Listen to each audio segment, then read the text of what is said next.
Hello, guys. Hello, good people. This is Raj from Roadstars BD. কি খবর আপনাদের, কেমন আছেন? আশা করি আলহামদুলিল্লাহ ভালো আছেন, সুস্থ আছেন। এখন আসলে এই অবস্থাতে সুস্থ থাকাটাই সব থেকে বড় ব্যাপার। আমি এই যে আমার বাবাকে অফিসে নামিয়ে দিলাম, তো এখন বাসার দিকে আসবো।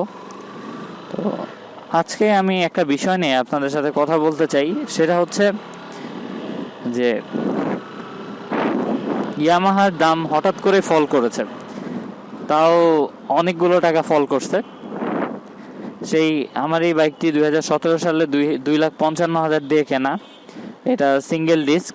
আর এখন সেই সময় তো 18তে যখন ডাবল ডিস্ক ঢুকেছিল, 18 ডাবল ডিস্কের দাম পড়েছিল 2,65,000 টাকা। তো সেইখানে আজকে ডাবল ডিস্কের দামই 2 লাখ টাকা। আর হচ্ছে এবিএস ভার্সন 3 যেটা, সেটার দামই 2,35,000 টাকা। এটা আমাদের মধ্যে অনেক বড় একটা প্রভাব ফেলতেছে। কিভাবে অনেক মানুষ এটাকে অনেক রেগে যাচ্ছেন ইয়ামাহা ইউজাররা, যে কেন এটার দাম হঠাৎ করে এত ফল করলো। জায়গাটাই স্বাভাবিক, যারা 2,95,000 টাকা দিয়ে ভার্সন 3 কিনেছে, এফজেডএস ভার্সন 3, তাদের তো এটা একটা হিউজ একটা লস হয়ে গেছে। কিছু তো করার নাই। কিন্তু আজকে আমি আসলে আপনাদের কিছু ফ্যাক্টস বলতে চাই, এই দাম কমার কিছু ভালো দিক, খারাপ দিক।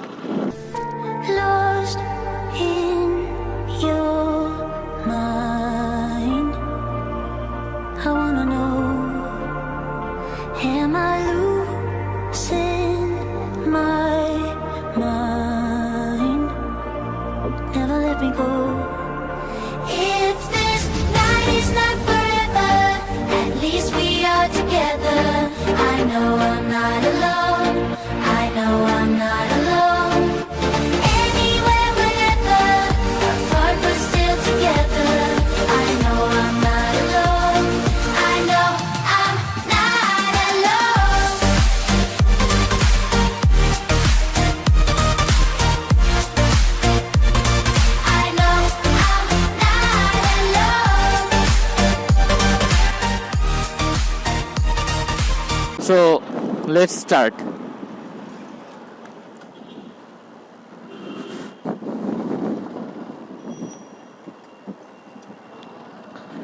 আপনারা সবাই জানেন যে ইন্ডিয়াতে এই এফজেড ভার্সন 2, এফআই ভার্সন 2 এর দাম হচ্ছে গিয়ে 81,000 থেকে 84,000 রুপি। অন্যান্য এই সেগমেন্টের অন্যান্য যে বাইকগুলো আছে, সেগুলোর থেকে প্রাইস কিন্তু তুলনামূলক এটা কম। কিন্তু আমরা অনেকগুলো টাকা বেশি দিয়ে এই বাইকটা কিনতে হয়। আমরা যারা ইয়ামাহা ভক্ত আছি, তাদের অনেকগুলো টাকা বেশি দিয়ে এই বাইকটি কিনতে হতো। এখন ইনশাল্লাহ আর হবে না। এটা একটা একদিক দিয়ে খুবই ভালো। কীরকম, যে এই সেগমেন্টের যে বাইকগুলো আছে কম্পারেটিভলি সেটার দামের কাছাকাছি এটা হয়ে আসছে, যার কারণে এখন যারা ইয়ামাহা ভক্তরা আছেন তারা আর অন্য বাইকে সুইচ করবে না টাকার প্রবলেমের জন্য। যে একই সেগমেন্টের গাড়ি, আবার অনেকে ভাবতো যে একই সেগমেন্টের গাড়ি কেন আমি এতগুলো টাকা বেশি দিয়ে কিনবো। কথাটা তো সত্যই, যে একই সেগমেন্টের গাড়ি, এটাতে তো ঠিক আছে, ফাইন, এফআই ইঞ্জিন দিয়েছে, দেখতে সুন্দর, বাট পারফরমেন্স এবং অন্যান্য দিক থেকে হিসাব করলে যে এটা কিন্তু জিক্সার বলেন, তাছাড়া হলো যে এই যে 4V বলেন, হর্নেট বলেন, এইগুলোর সাথে কম্পেয়ার করতে গেলে সেগুলোর পারফরমেন্স কিন্তু এটা থেকে বেটার। কিন্তু আমি কেন ওই গাড়িটা এত বেশি টাকা দিয়ে কিনবো? শুধু ইয়ামাহা ভালোবাসি, এফজেড ভালোবাসি তাই? ব্যাপারটা কিন্তু ঠিক না। কারণ হচ্ছে যে এই সেগমেন্টের অন্যান্য গাড়িগুলো কিন্তু ইন্ডিয়াতে প্রাইস এটার থেকে বেশি। এটার কিন্তু ওগুলোর থেকে প্রাইস কম হওয়ার পরেও আমরা অনেকগুলো টাকা বেশি দিয়ে এই বাইকটা কিনি। এখন আজকে আমার ব্যাপারটা হইতেছে যে কেন আমরা আগে বেশি দিয়ে কিনতাম আর এখন কেনই বা দাম কমে গেল হঠাৎ করে। ফার্স্টলি আমাদের এর মধ্যে থেকে একটা কনসেপ্ট চলে আসে, সেটা হচ্ছে সিবিইউ অ্যান্ড সিকেডি। সিবিইউ মানেটা কি? CBU means completely build unit, and এটার মানেটা হচ্ছে আপনি এই বাইকটা যখন ইম্পোর্ট হয় তখন এই ফুল যে বাইকটা যেভাবে আছে ঠিক এইভাবে ইম্পোর্ট হয়। যার কারণে এটার কস্টটাও বেশি পড়ে এবং ট্যাক্সেরটাও বেশি হয়। আবার সিকেডি জিনিসটা কি? CKD means completely knockdown unit. Completely knockdown ইউনিটটা মানে হচ্ছে এই যে কোনো একটা ভেহিকল বলেন, বাইক বলেন আর কার বলেন, যে কোনো ভেহিকলই যখন সিকেডি হিসেবে আসে তার মানে হচ্ছে তার পার্টসগুলো বাইরে থেকে ইম্পোর্ট হয়, যার কারণে প্রাইসটা কিছুটা কম পড়ে, ট্যাক্স কম পড়ে। এখন এসিআই ফার্স্টে বাইকটি সিবিইউ ইউনিটটা আনতো আমাদের দেশে, যার কারণে এটা ট্যাক্সটাও বেশি পড়তো এবং হলো আনতেও খরচ বেশি হইতো। কিন্তু এখন সিকেডি আনতেছে, যার কারণে হচ্ছে বাইকের ট্যাক্সেরটাও কমে গেছে এবং বাইকের আনার যে কস্টিং সেই কস্টিংটাও কমে গেছে। এই যার কারণে হচ্ছে কি আমরা এখন এই শখের বাইকটি 2 লাখ টাকায় পাচ্ছি। এটা কিন্তু খুবই খুশির একটা ব্যাপার। যারা অনেক অনেক আমার মানে পরিচিত, আমার দেখা অনেকেই দেখেছি যে এফজেড ভালোবাসে কিন্তু এফজেড কিনতেছে না বা কিনতে পারতেছে না সামর্থ্যের জন্য। আবার অনেকে রাগ করেই কিনতেছে না যে ভাই একই সেগমেন্টের গাড়ি, একই রকমই অলমোস্ট কাছাকাছি সব জিনিসপত্রগুলো হওয়ার পরেও আমার কেন এতগুলো টাকা বেশি দিয়ে এই গাড়িটা কেনা লাগবে। তাদের জন্য এটা খুবই ভালো একটা ব্যাপার যে এখন এই গাড়িটা আমাদের সামর্থ্যের মধ্যে চলে আসছে, আমরা হাতের নাগালে এই গাড়িটা পাচ্ছি। স্টিল আমার কাছে তারপরেও মনে হয় দামটা আরেকটু কমানো উচিত, কারণ এই সেগমেন্টের অন্যান্য গাড়িগুলো কিন্তু এটার থেকে কম প্রাইস স্টিল।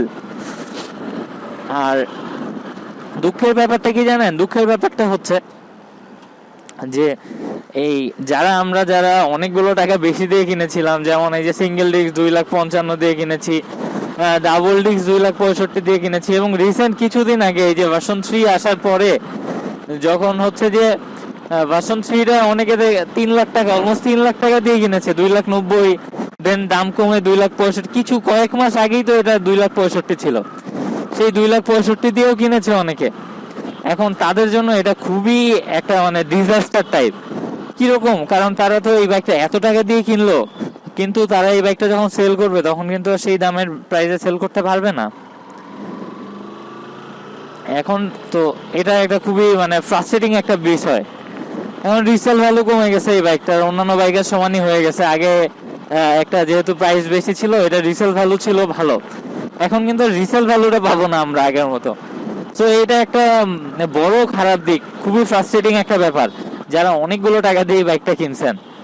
আর সুখবর হচ্ছে যারা বাইকটাকে ভালোবাসেন তারা এখন হাতের নাগালে পাচ্ছেন এই বাইকটি, এটা তাদের জন্য খুবই সুখবর। আমি মনে করি এটা একদিক থেকে খুবই ভালো হয়েছে। যারা এফজেড ভালোবাসে, ইয়ামাহা ভক্ত, তাদের জন্য এটা খুবই প্লাস পয়েন্ট। তারা এখন খুব কম টাকার মধ্যে এই বাইকটা পাচ্ছেন, মানে তাদের হাতের নাগালে। সো এটাই ছিল আজকের মূল কথা।